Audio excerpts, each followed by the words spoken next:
ನಿನ್ನ ಅಣ್ಣ ತಮ್ಮ ಅಕ್ಕ ತಂಗಿ ಜೊತೆ ಸ್ವಲ್ಪ ಸಮಯ ಆದರೂ ಕೂತು ಮಾತಾಡು.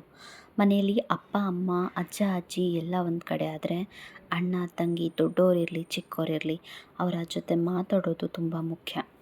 ಒಂದು ಮಾತು ನೆನ್ಪಿಟ್ಕೊ, ಮುಂದಿನ ಜೀವನ ಖುಷಿಯಾಗಿರಬೇಕು ಅಂದರೆ ನೀನು ಅಣ್ಣ ತಮ್ಮಂದಿರ ಜೊತೆ ಚೆನ್ನಾಗಿರಬೇಕು. ಕೆಲವರು ಹೇಳ್ತಾರೆ ಮದುವೆ ಆದಮೇಲೆ ಎಲ್ಲ ಸಂಬಂಧಗಳು ಚೇಂಜ್ ಆಗುತ್ತೆ. ಈ ಎಲ್ಲ ಬದಲಾವಣೆ ಯಾವಾಗ ಆಗುತ್ತೆ ಅಂದರೆ ಸಂಬಂಧ ಇಟ್ಕೊಂಡಿರೋ ವ್ಯಕ್ತಿ ಬದಲಾವಣೆಯನ್ನು ಬಯಸಿದಾಗ, ಅವನು ಬದಲಾದಾಗ. ಆದರೆ ನೀನು ಬದಲಾವಣೆ ಬಯಸಿಲ್ಲ ಅಂದರೆ ಇವಾಗ ಏನಿದೆ ಅವರ ಜೊತೆನೇ ನೀನು ಹೊಸ ಕುಟುಂಬವನ್ನು ಆ್ಯಡ್ ಮಾಡಬಹುದು.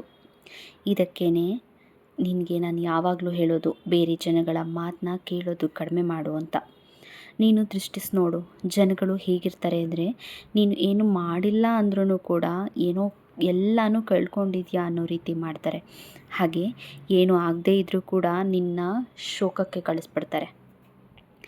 ತುಂಬ ಜನ ಎಷ್ಟು ನೆಗೆಟಿವಲ್ಲಿ ಮುಳುಗೋಗಿರ್ತಾರೆ ಅಂದರೆ ನೀನು ಅದನ್ನು ಕೇಳಿಸ್ಕೊಂಡ್ರೆ ಮನಸ್ಸು ಯಾವಾಗಲೂ ಶಾಂತಿ ಕಳ್ಕೊಂಡಿರೋ ಹಾಗೆ ಆಗುತ್ತೆ.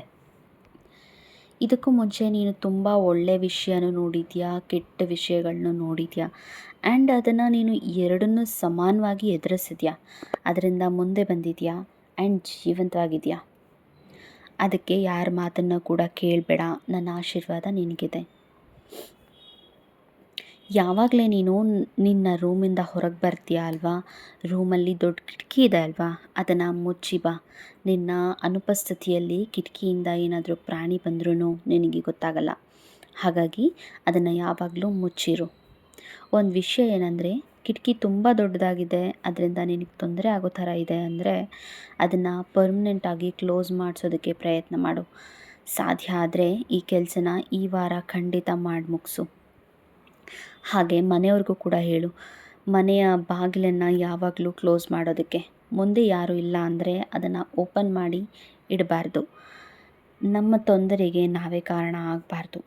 ಯಾವುದೇ ಕ್ಯಾಮ್ರಾ ಇದೆ ಅಂಥೇಳಿ ಅದರ ಭರವಸೆಗೆ ನೀನು ಕೂರಬೇಡ. ಈ ನನ್ನ ಮಾತಿಂದ ಹೆದರಬೇಡ. ಒಂದು ವಿಷಯ ನಿನ್ನ ಹತ್ರ ಸಾಯಿ ಕಡೆಯಿಂದ ತಲುಪಿದೆ ಅಂತ ತಿಳ್ಕೊ.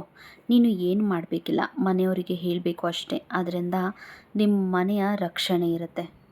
ನಿನ್ನ ಮನೇಲಿ ನಿನಗೆ ಏನು ಕರೆಕ್ಟಾಗಿ ಹೇಳ್ತಿಲ್ಲ ಅಂದರೆ, ಹೊರಗಡೆನೂ ನಿನಗೆ ಯಾರು ಸಹಾಯ ಮಾಡ್ತಿಲ್ಲ ಅಂದರೆ, ನೀನು ಯಾವ ಅಂಗಡಿನ ಹುಡುಕ್ತಾ ಇದೆಯಾ, ಸಂಜೆ ಒಂದು ರೌಂಡ್ ಹೊರಗಡೆ ಹೋಗಿ ಬಾ. ತಾನಾಗಿ ಅಂಗಡಿ ನಿನಗೆ ಸಿಗತ್ತೆ. ಹಾಂ, ಮೊಬೈಲ್ನ ಜೋಬಲ್ಲಿ ಅಥವಾ ಬ್ಯಾಗಲ್ಲಿ ಇಡು. ಮೊಬೈಲ್ ನೋಡಿಕೊಂಡು ಹೊರಗಡೆ ಹೋಗಬೇಡ. ಯಾವುದೇ ಕಾರಣಕ್ಕೂ ಅಕ್ಕಪಕ್ಕ ಏನಿದೆ ಅನ್ನೋದನ್ನು ನೋಡು. ಏನೇನು ಇಟ್ಟಿದ್ದಾರೆ ಅಂಗಡಿಗಳಲ್ಲಿ, ಯಾವ್ಯಾವ ಥರ ಅಂಗಡಿನ ಇಟ್ಟಿದ್ದಾರೆ ಅನ್ನೋದನ್ನು ನೋಡು, ಅಬ್ಸರ್ವ್ ಮಾಡು. ವ್ಯಾವಹಾರಿಕವಾಗಿ ಜನಗಳ ಜೊತೆ ಇದ್ದರೆ ಅವ್ರ ಜೊತೆ ಒಳ್ಳೆ ಬಾಂಧವ್ಯ ಬೆಳೆಯುತ್ತೆ. ಆಟೋಮ್ಯಾಟಿಕಲಿ ಅವರೆಲ್ಲರೂ ನಿನಗೆ ಪರಿಚಯ ಆಗ್ತಾರೆ. ನಿನಗೆ ಸಮಾಜದಲ್ಲಿ ಪ್ರತಿಷ್ಠೆನೂ ಸಿಗತ್ತೆ. ಜನ ನಿನ್ನ ಗುರುತೊಡೆಯೋದಕ್ಕೆ ಶುರು ಮಾಡ್ತಾರೆ, ನಿನಗೆ ಸಹಾಯನೂ ಮಾಡ್ತಾರೆ. ನಿನ್ನ ಒಂದು ಒಳ್ಳೆ ಗುಣ ಏನಂದರೆ, ನೀನು ಎಲ್ಲರ ಜೊತೆ ತುಂಬ ಪ್ರೀತಿಯಿಂದ ಮಾತಾಡ್ತೀಯ, ಪ್ರೀತಿಯಿಂದ ಇರ್ತೀಯ. ಅದರಿಂದ ಅವರಲ್ಲಿ ಒಂದು 10 ಜನ ಬಂದು ನಿನಗೆ ಸಹಾಯ ಮಾಡ್ತಾರೆ. ಆದ್ದರಿಂದ ಹಿಂಜರಿಬೇಡ, ಮುಂದೆ ನಡಿ. ಯಾವಾಗಲೂ ಬೇರೆಯವ್ರ ಮಾತಿಗೋಸ್ಕರ ಕಾಯಬೇಡ. ಯಾರೋ ನನಗೆ ಸಹಾಯ ಮಾಡಲಿ ಅಂತಲೂ ಕಾಯಬೇಡ.